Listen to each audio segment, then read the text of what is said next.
Hello. It's about one day before the end of my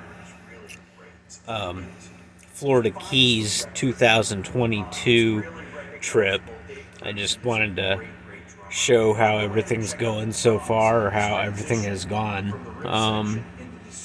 I really like the cargo netting, which is attached to the ceiling here. It gives me an extra area of storage that a small sleeper really doesn't have. So I basically glued it to the ceiling, and I've got important things in here. You can see like trash bags. You can see there's my wipes for just about everything, from doing dishes to wiping dirt off your arms, or whatever the case may be.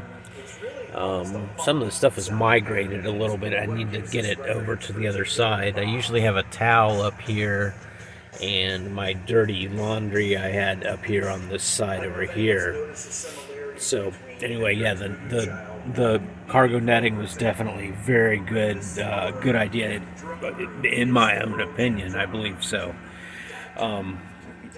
You can still see the television directly under the cargo netting, so that's a plus. The lights have been really good, considering they run on battery power. They really light up the inside of this sleeper. There's Onyx. He's sleeping. It's like 4 o'clock in the morning. I couldn't sleep, so thought I'd watch a little stuff about Pearl Jam on the TV and try to fall asleep.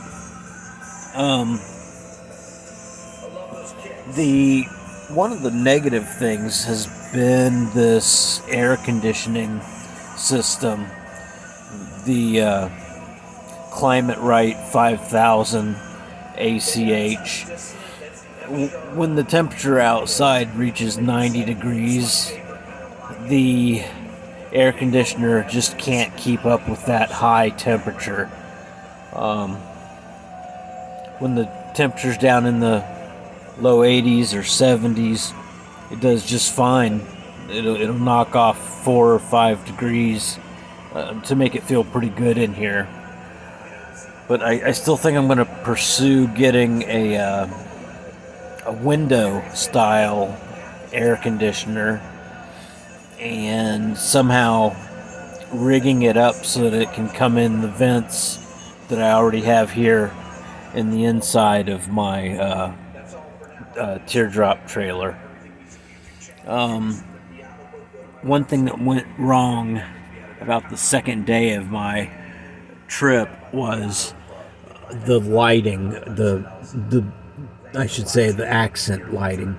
I used to have like the Christmas style twinkle lights along the ceiling there, and you can see they're not on. I would normally keep them on all the time because it only uses 75 watts, so I can use 75 watts without any problem. But yeah, the second or third day it went bad, so I tried to figure out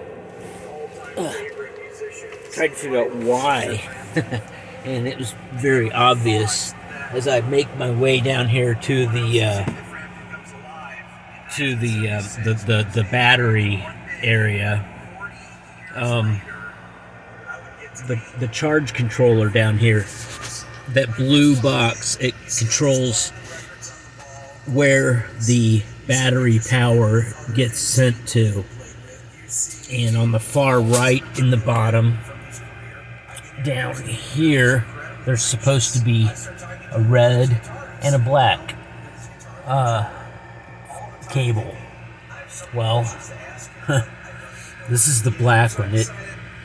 Somehow it came out it came out of its the hole that it was screwed into, and I'm gonna have to wait until I get home and redo the that ending on the wiring, so that my 12 volt power supply will work. This is where the Christmas lights plug into the 12 volt receptacle that gets controlled by that black cable. And once I get the cable redone, it'll work just fine without any problems. I do need to redo some of these glue points. Some of these points that are holding the cable up to the ceiling are coming off. So I'm gonna have to use some Gorilla Glue and just a little bit dab of that and hold it, and it'll stay up there for a lot longer. So that's gives me something to do once I get back home and have this just sitting in my garage. Let's see here. Got the fan going pretty much all the time. It helps a lot to keep the temperature down. I would have thought getting one of those Max fans, they're like $100, installed in the ceiling of my sleeper van would have been a really great addition to draw the air from the inside into here where it would cool it down. But I didn't get that option because it cost a lot of money, so I just never got that option. And I have my solar panels on the roof anyway, and with my 3 solar panels, there's not room for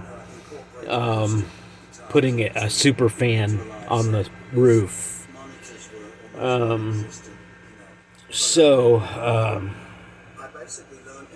Here's the layout of my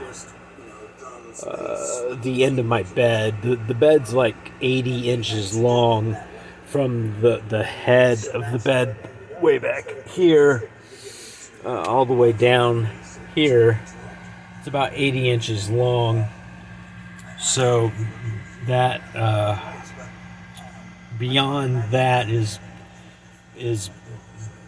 beyond the footing area is where I have my components that allow the system to run on batteries. One thing I haven't mentioned, or I forgot to mention, the great thing about having this hooked up is that when I'm driving 5 hours or 6 hours or whatever from point A to point B, and my batteries are hooked up here to the system, driving 6 hours, during that 6 hours, if it's a sunny day, I can be driving and completely charging the batteries at the same time, because it's charging the batteries with the solar panels, which are connected to the charge controller, and then when the charge when the system's charging on batteries, basically it's taking the sun's energy, and the sun's energy gets saved on these 12 volt batteries. And I've got 2 AGM deep cycle batteries here, and having them at 100% has been pretty easy when I'm driving 5 or 6 or 7 hours a day. That pretty much keeps them charged up. When I go from point A to point B, I do unhook quite a few things, like my generator, my solar generator. I unhooked that because it's about 50 pounds, and I disconnected it all so it doesn't doesn't damage the inside of my teardrop trailer.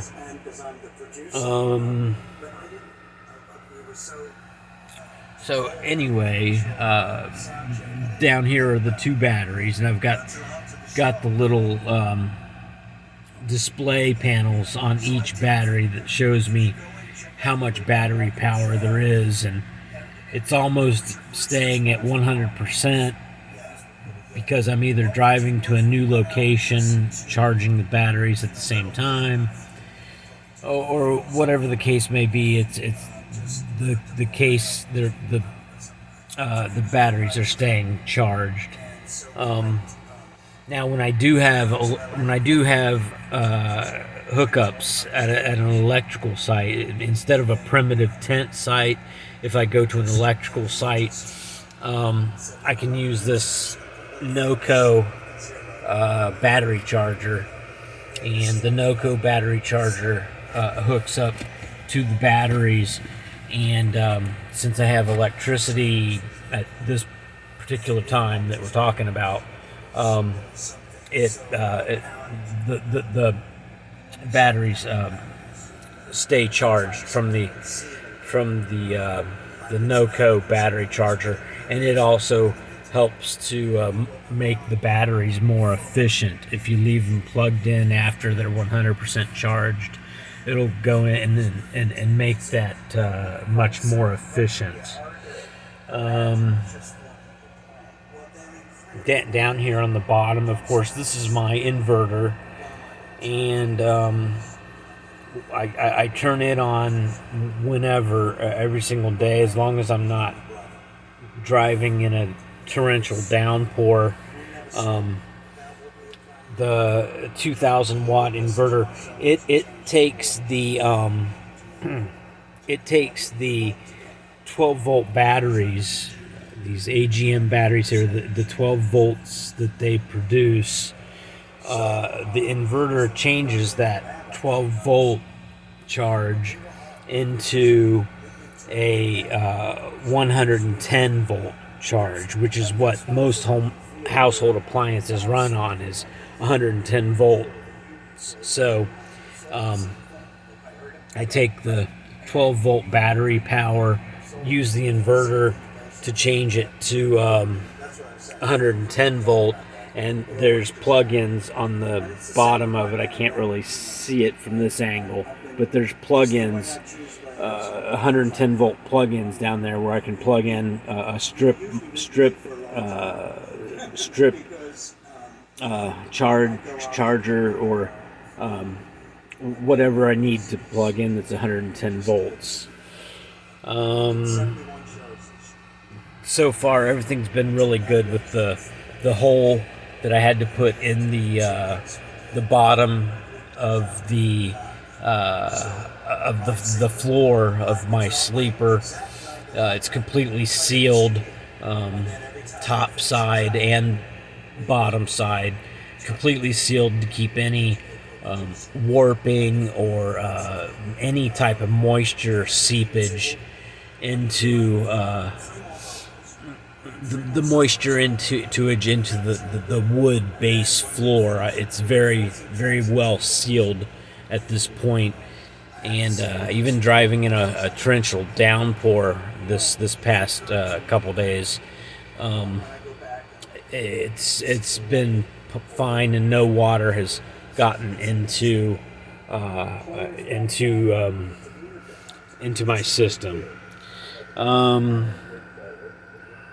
That just about covers everything. We've had some really bad rainstorms the past couple days, so I had to take my sleeping bag, and I had to go wash it and dry it because well, to be honest, Onyx would jump up in here before I was ready, and he would get sand and mud and dirt all over inside my on my top of my bed, which made it horrible sleeping conditions. So as of right now, everything else is good to go. If there's anything else you want me to show you about the inside of my sleeper van, just let me know, and I will try to prepare something and fully explain it so that everyone knows, whatever it is that they want to know about. So I hope you enjoyed this video on basically everything inside my floor sweeper, or my sleeper floor. So have a good day, and I'll be talking to you sometime later. Bye.